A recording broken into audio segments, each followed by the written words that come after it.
सदर मुमलिकत ने सुप्रीम कोर्ट के 3 जजेस की तकर्री की मंजूरी दे दी।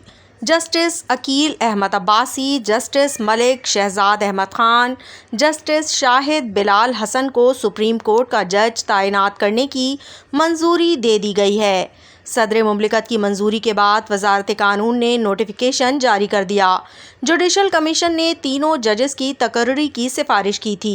इलावाजी सदर मुमलिकत ने सिंध हाई कोर्ट के सीनियर तरीन जस्टिस शफी सिद्दीकी को कायम मकाम chief justice Sindh high court तैनात करने की मंजूरी दे दी। सिंध हाई कोर्ट के चीफ जस्टिस अकील अब्बासी की सुप्रीम कोर्ट में तकर्री के बायस ओहदा खाली हुआ था।